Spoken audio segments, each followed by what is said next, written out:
जनकपुर देशवा से आइल बा नौआ, हथवा हरदिया के गाँठ जी।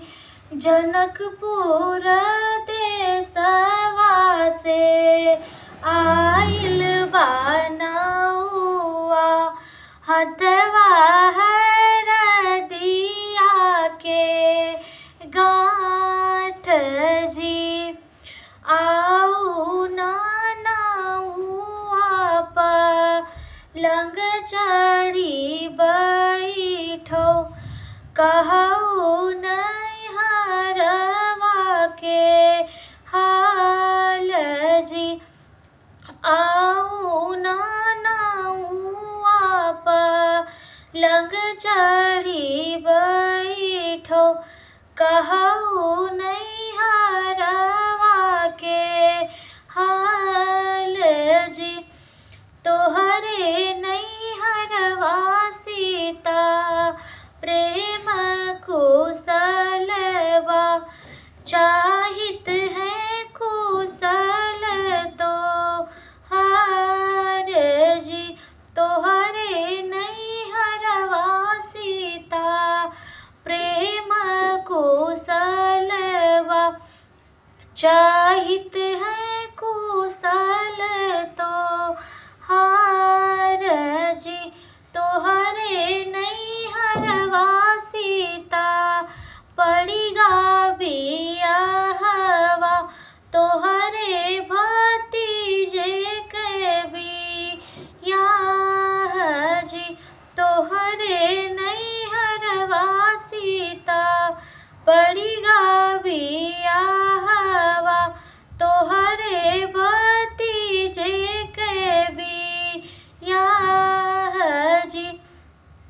मचिया ही बैठी है रानी कौशल्या, सुना सासु अरज हमार जी। मचिया ही बैठी है सासु कौशल्या, सुना सासु अरज हमार जी। देहु ना मोरी मैया आपन चुनरिया, भैया के न्योते हम जाव जी। देहु ना मोरी मैया आपन चुनरिया, भैया के न्योते हम जाव जी। पहिनी ओढ़ी सीता पहुँची जनकपुर, होई भतीजे के बियाह जी। पहिनी ओढ़ी सीता पहुँची जनकपुर, होय भतीजे के बियाह जी। बाबा दुआरवा चंदन एक पेड़वा, डरिया जे झटकई चार्योर जी। बाबा दुआरवा चंदन एक पेड़वा, डरिया जे झटकई चारोर जी।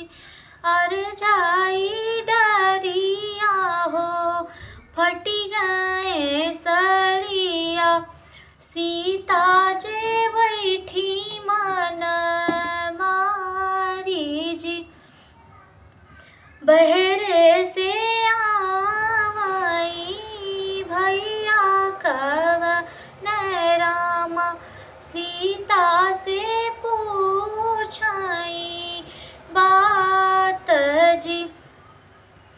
बहरे से आई भैया कवन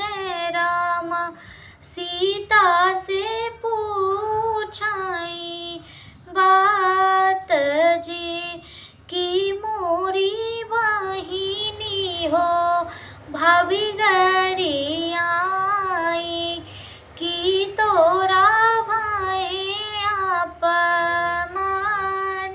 जी की मोरी बहिनी हो भाभी गरी आई की तोरा भाई अपमान जी कवन गुनाहिया से चूक्यों मोरी बहिनी अगना माँ बैठ्यू मन मारी जी नहीं मोरे भैया हो भाभी गरी आई नहीं मोरा भाई अपमान